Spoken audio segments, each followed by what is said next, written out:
सर्वप्रथम मी आपल्या सगळ्यांना आज जे एक नवीन मोमेंट आम्ही महाराष्ट्रामध्ये लॉन्च करतो आहे त्यासाठी आमचे विशाल मुत्तेमवार यांनी जी एक विचार पेरणारी जी व्यवस्था आपल्या राज्यात विरोधकाच्या वतीने जी सुरू झालेली आहे त्या विषारी विचाराला लोकांना त्या विषारी विचारामध्ये जाऊ नये आणि वास्तविकता काय याची माहिती देण्याचं काम या आमच्या मोमेंटच्या माध्यमातून दिली जाणार आहे। आपण पाहिलं की कालीचरण नावाचा बाबा तथाकथित बाबा यांनी महात्मा गांधींच्या बद्दलचे त्यांना जितक्या शिवा घातल्या खरं तर हिंदू लोक गांधीजींचा सन्मान करतात नव्हे तर विश्वामध्ये महात्मा गांधींचा सन्मान केला जातो पण हिंदूवादी लोकांच्या माध्यमातून ज्या गांधीजींना ज्या पद्धतीचा अपमानित केलं जाते हे खऱ्या अर्थानं आपल्या देशात नाही तर विश्वामध्ये या अशा विचाराला आता दाबण्याची गरज आहे आणि म्हणून ही मोहीम काँग्रेसच्या वतीने या ठिकाणी आम्ही सुरू करतो आहे। जवळपास 10,000 गांधीदूत आम्ही निर्माण करतो आहे।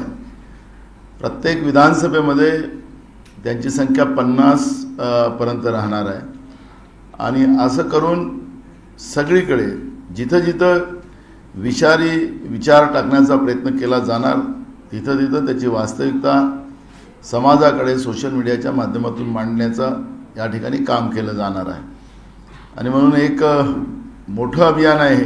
आपल्याला आता याचं मी थोडक्यात आपल्याला हे कळतं आणि आपण सगळे लोक आपल्यालाही कळतं की कसे दिवसभर पोस्ट केले जातात आणि त्याच्या समाजावर कसे त्याचे परिणाम चुकीच्या पोस्टचे होतात हे आपण पाहतोय। काँग्रेस ही गांधी विचाराचं आहे आणि राहणार आणि म्हणून महात्मा गांधीच्या विचाराशिवाय पर्याय नाही ही भूमिका सुद्धा या गांधीदूतांच्या माध्यमातून आम्ही नवीन पिढीपर्यंत पोहोचवण्याचा प्रयत्न करण्याचा दृष्टिकोन आमचा आहे आणि म्हणून हे अभियान आम्ही आता सुरू केलेलं आहे। प्रश्न विचारू शकता। माझी विनंती आहे फक्त की आज प्रश्न सोशल मीडिया आणि आजचा जो गांधी दिवस आहे त्याच्या पुढचे मराठी केलं तर छान होईल। हां कालीचरणचा जो मुद्दा आहे मांडलाय गांधीजींवरती जे वक्तव्य त्यांनी केलं त्या वक्तव्याचा त्यांना कुठलाही खंत नाही। त्यांना ज्यावेळी विचारण्यात आलं त्याबद्दल त्यांनी प्रतिवक्तव्य करताना म्हटलंय की मी माफी मागणार नाही माझ्या छत्तीसगड सरकारने त्यांच्यावर गुन्हा दाखल केला। महाराष्ट्र सरकारने पण त्यांच्यावर अकोल्यामध्ये काल रात्री गुन्हे दाखल झाले आणि आमचं म्हणणं आहे की काल पण आम्ही विधानसभेत काँग्रेसच्या वतीनं भूमिका मांडली की त्यांच्यावर राष्ट्रद्रोहाचा गुन्हा दाखल केला पाहिजे। आणि महात्मा गांधी मी मगाशी सांगितलं की महात्मा गांधी काही एका जाती धर्माचे नाही। महात्मा गांधी या देशाचे महात्मा आहेत आणि अशा तथाकथित महाराजांनी अशा महात्म्यांच्या बद्दलचा अपशब्द काढावा आणि त्याच्यावर कुठली कारवाई व्हावी नाही त्याला आता त्याचे परिणाम त्यांना पुढच्या काळामध्ये निश्चितपणे कायदेशीर त्यांना भोगावं लागतीलच। त्यांनी माफी मागायची की नाही मागायची तो त्यांचा भाग आहे पण महात्मा गांधीपेक्षा कोणी मोठा होऊ शकत नाही।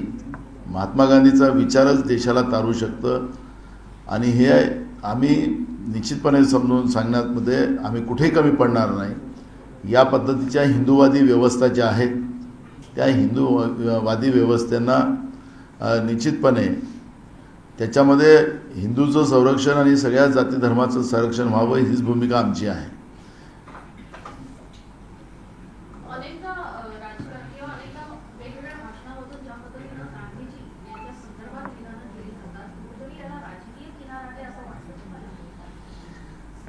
आपला देश हा महात्मा गांधीच्या विचाराचाच आहे। बाबासाहेब आंबेडकर असतील, महात्मा ज्योतिबा फुले असतील, हे आपल्या देशासाठी आदरणीय आहे आणि त्यांच्याच विचारांना आम्ही सगळे चालतो आहे. त्याच्यामुळे अशा पद्धतीचं वक्तव्य हे काही राजकीय उद्देशासाठी केलं जात नाही. त्यांच्याबद्दलचा आदर व्यक्त करणं हा काही राजकीय मुद्दा नसतो, पण त्यांच्याबद्दलचा अनादर व्यक्त करणं ही जी काही भूमिका आहे, स्वतःला फोकस करण्यासाठी तथाकथित लोकांना या पद्धतीचा विचार मांडून लोकांना भ्रमित करणं, गोडसेचं समर्थन करणं, ही जी काही भूमिका आहे, गोडसेचं मंदिर बांधणं, ही सगळी काही भूमिका ही राष्ट्रद्रोहाची आहे. आणि राष्ट्रद्रोहाच्या भूमिकेला कोणी समर्थन करत असेल तर त्याला या देशामध्ये निश्चितपणे त्याच्यावर कडक कारवाई व्हावी अशीच भूमिका आमची राहणार आहे. नाना भाऊ, जिस तरीके से ट्रोल आर्मी का हमेशा इस्तेमाल होता है खासकर सोशल मीडिया के दौरान, तो गांधी दूत क्या आगे चलकर ट्रोल आर्मी नहीं बन जाएगी क्या? इसको लेकर के किस तरीके से रणनीति एक दूसरे के ऊपर आरोप प्रत्यारोप आने वाले समय में चलेंगे? देखो, महात्मा गांधी जी जब आज़ादी की लड़ाई की शुरुआत की तो उनके ऊपर भी कहीं एलिगेशन लगाए गए, लेकिन अच्छाई का मार्ग जो चुनते हैं उनकी कभी हार नहीं होती, तकलीफ होती है. और हम गांधी जी के विचार से जब चलेंगे तो हमें पता है कि हम ट्रोल होने वाले हैं, लेकिन हम जब वास्तविकता लोगों के सामने रखेंगे, आज न कल हमारी जीत होंगी. सच्चाई के मार्ग पर चलने वाले की कभी हार नहीं होती. ये हमें गांधी जी ने सिखाया और हम उसी रास्ते से चलेंगे. कालीचरण को लेकर के गुनाह भले रजिस्टर हो गया है, लेकिन ये लगातार कह रहे हैं कि हमने कुछ गलत नहीं बोला है और हम अपने बयानों पर कायम. ठीक है ना, उन्हें जब अब उनके ऊपर एफआईआर दर्ज हो चुके हैं, इवन छत्तीसगढ़ में हो चुके हैं, उनको ढूंढना शुरू हो चुका है. जब वो जाएंगे जेल कोर्ट में, कोर्ट के सामने, तो यही बात उन्हें कहना चाहिए और कोर्ट ने भी डिसाइड करना है, क्योंकि हम न्याय व्यवस्था को मानने वाले लोग हैं. कोर्ट में अगर जाने के बाद कोर्ट क्या उनको सजा देती है, क्योंकि एफआईआर तो दर्ज हो गया उनके ऊपर. हिंदूवादी विचारों की बात आप कर रहे हैं. आज एक गवाह मालेगांव ब्लास्ट के दौरान था, उसने आज गवाह दिया कि एटीएस ने जब उसको पकड़ा तो उसको प्रेशराइज किया गया कि योगी आदित्यनाथ का नाम लीजिए या हिंदूवादी बड़े नेताओं बीजेपी का लीजिए. इस बयान को कैसे देखते हैं? देखो, ये बात पुरानी हो चुकी है और अभी जो बयान आया है किसने दिया है उसको भी समझना चाहिए. जब भी यूपी और ये सब चीज़ों में चुनाव होते हैं तो ऐसी व्यवस्था को फैलाने का एक काम षड्यंत्र बीजेपी बनाती है और ये षड्यंत्र का भाग है. विधानसभा अध्यक्ष का चुनाव इस सेशन में तो नहीं हो रहा है, लेकिन क्या ऐसी वजह रह गई जिसके कारण ये लगातार दिक्कत बनी हुई है और इसका मार्ग नहीं निकल पा रहा? उसमें कानून का पेच उसमें फंसा हुआ है. संवैधानिक व्यवस्था की जब बात आती है तो आखिर राज्यपाल जी जो है, राज्यपाल जी ने निर्णय लेते समय में विधिमंडल के कामकाज और उनके अधिकार जो है उसके आधार पर यह निर्णय लेना चाहिए, क्योंकि विधानसभा उन्हें खुद 2 बार कि महाराष्ट्र की विधानसभा का अध्यक्ष पद रिक्त है वो तुरंत भरा जाए. ये एक बार नहीं 2 बार माननीय राज्यपाल जी ने कहा. जब महाराष्ट्र की सरकार विधानसभा अध्यक्ष की वहाँ पे कुर्सी पे विधानसभा का अध्यक्ष के पद को बहाल करना चाहती है तो उसमें कानूनन पेच लगाकर जिस तरह से पत्र व्यवहार 2 दिन से हो रहा है उसके आधार पर राज्य सरकार ने निर्णय लिया है कि माननीय राज्यपाल जी का भी अपमान नहीं होना चाहिए. वो कहते कि ऐसा प्रॉब्लम है, आपने किया, नियम गलत है, वो संवैधानिक आधार पर नहीं है. इस आधार को लेकर सरकार एक बार और राज्यपाल जी से मिलेंगे और इन सब चीज़ों को, क्योंकि ये सब मामले के पीछे बीजेपी का छुपा एजेंडा है, कल भी हमने कहा है. और राज्यपाल महोदय जी के हमारी उम्मीद है कि वो निश्चित रूप से उसमें का प्रॉपर निर्णय लेंगे और उसमें कानून में पेच नहीं फंसाएंगे. नाना मराठी विधानसभा अध्यक्ष पदाच्या निवडीबाबत काल आपण कुठल्याही परिस्थितीत आम्ही कायद्याची प्रक्रिया पार पाडू. नेमकं काय बघा, मुख्यमंत्री महोदयांनी काल जे पत्र त्यांना लिहिलं होतं त्या पत्रामध्ये त्यांना जे काही जे घटनात्मक अधिकार माननीय मुख्यमंत्र्याला होते त्यांच्याप्रमाणे त्यांनी पत्र माननीय राज्यपाल महोदयांना लिहिलं होतं. संध्याकाळी 6 वाजेपर्यंत ते रिप्लाय आला नाही तर माननीय राज्यपालांचा होकार आहे त्याचा अर्थ असा पकडला जातो. आणि त्याच्यानंतर आमची प्रक्रिया सुरू झाली रात्री आम्ही त्या पद्धतीची तयारी केली.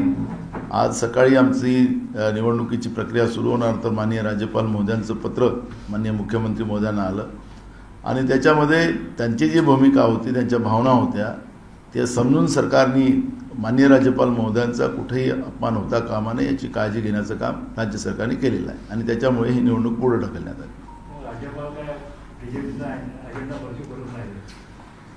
बघा, त्यांचं जे पहिलं पत्र आपल्याला मिळालेलं होतं त्याच्यामध्ये ते देवेंद्र फडणवीसांनी जे काही वाक्य विरोधी पक्ष नेत्यांनी वापरलेले होते विधानसभेत, तेच वाक्याचा उल्लेख माननीय राज्यपाल महोदयांच्या पत्रात होता. समान वाक्यता येऊ शकत नाही, ती समान होती ती वाक्यता. हां, तर तो समान असल्यामुळे आखरी संशय तोच येतोय की आखरी बीजेपीचा अजेंडा तिथून चालत तर नाही ना. हां, पत्रात आहे. हां, तसं झालेलं आहे. हमने कल ही बताया उनका जो लेटर आया था. पूर्ण स्पीकरच्या बाबतीत तुमची पूर्ण स्ट्रॅटेजी फेल झाली. आपण आवश्यकता नसताना राजीनामा दिला, आपण इकडे आला. नाही, मला एक बघा, नाही प्रफुल्लजी, तुमची नामुष्की अशी झाली. तुम्ही म्हणता तुमच्याकडे 174 माणसं आहे, तुम्ही झाला स्पीकर आणू शकत नाही. हो, मी तुमच्या मताशी सहमत आहे, पण एक गोष्ट, मला माझा मुद्दा आहे का, माझा मुद्दा त्याच्यातला स्पष्ट आहे की ही जी काही 8-9 महिन्याचा काळ केला, या काळामध्ये अधिवेशनाचा काळ आपण पाहिला तर 1 दिवसाचा 2 दिवसाचा होता. या प्रक्रियेला कमीत कमी 2-3 दिवसाचं, कारण की त्याची मोशन हे सगळ्या गोष्टी असतात आणि त्याच्यामुळे 2-3 दिवसाचं ते कमीत कमी अधिवेशन व्हायला पाहिजे होतं आणि ते नसल्यामुळे तो काळ फक्त आपल्याला राज्य सरकारचं जे काही कामकाज, त्यांचं आर्थिक व्यवहारासाठी ज्या काही आपल्याला अधिवेशनाचं घ्यावं लागलं म्हणून ते घ्यावं लागलेत, नाही तर अधिवेशन घ्यायची गरज पडली नसती, कारण की तो काळच तसा होता. आणि म्हणून आपल्याला आमची नामुष्कीचा हा विषय नाही आहे. कोरोना नसता आणि कोरोनाचा काळ नसता आणि त्याच्यात हे झालं नसतं तर ते तुम्ही जे आमच्यावर एलिगेशन करतात ते सत्य असतं. आमच्या जो 174 आहेत ते राहणारच आहे. अजून संख्या आमची वाढणार आहे, तो काही भाग नाही आहे, म्हणजे त्याच्यासाठी घाबरतो असं नाही. पण घटनादुरुस्तीच्या नंतर अनेक राज्याच्या विधानसभेने कायद्यात दुरुस्ती केल्यात, त्यांच्या नियमामध्ये दुरुस्ती केल्यात. आपल्या महाराष्ट्राच्या विधान परिषदेमध्ये सुद्धा त्याच्यामध्ये नियमावलीमध्ये सुधार केलेला आहे. आवाजी मतदानाचा जो आहे, पारदर्शकता हा त्याच्यातला अँटी-डिफेक्शन लॉ जेव्हा आला होता त्याच्यामध्ये ह्या सगळ्या सुधार आलेले आहेत आणि म्हणून तो सुधार आम्ही केला. तो नियमाला धरून नाही असा एलिगेशन विरोधकांकडून जेव्हा होत आहे, तर आम्ही तर दिल्लीतलं सरकार नाही आहे, कोणाचं ऐकायचं नाही. 3 काळे कायदे शेतकऱ्यांच्या विरोधात करून टाकायचे. जेव्हा कायदा रिफिल करायचं तर 10 मिनिटामध्ये मांडायचं आणि त्यांनीच बोलून घ्यायचं. रिफिल कशासाठी करतात त्याच्यावरही साधी चर्चा करायची नाही. आमचं सरकार हे लोकांनी निवडून दिलेलं आणि लोकशाहीला मानणारं आमचं सरकार आहे आणि म्हणून विरोधकांनी मांडलेली भूमिकाही आम्ही समजून घेऊ, कारण त्यांचंही मत समजलं गेलं पाहिजे. ही भूमिका आमच्या सरकारची आहे आणि आम्ही त्या पद्धतीने वागतो. त्याच्यामुळे आम्ही बॅकफूटवर आलो किंवा आमचं चुकलेलं आहे किंवा ह्या सगळ्या गोष्टी आम्हाला लागू होत नाही. आखरी लोकशाही मानणारी माणसं ही ते चुकीचं करतात आणि ते ठोकशाही करणारे, हुकुमशाही करणारे ते खरं आहे असं अगर आपलं मत असेल तर ठीक है. माझं आमचं या सगळ्या संदर्भात 3 दिनों से आप लोगों की स्ट्रेटेजी चल रही थी, राज्यपाल से मुलाकात करना, यहाँ पर लगातार मीटिंग्स करना, लेकिन 2-3 दिनों में जो मीटिंग्स किया उस पर निष्कर्ष कुछ नहीं निकला. और कहीं न कहीं देखो, आखिरी कानून पेश आने के बाद हमने कहा कि कानून पेश नहीं आता तो ये इशू नहीं रहता.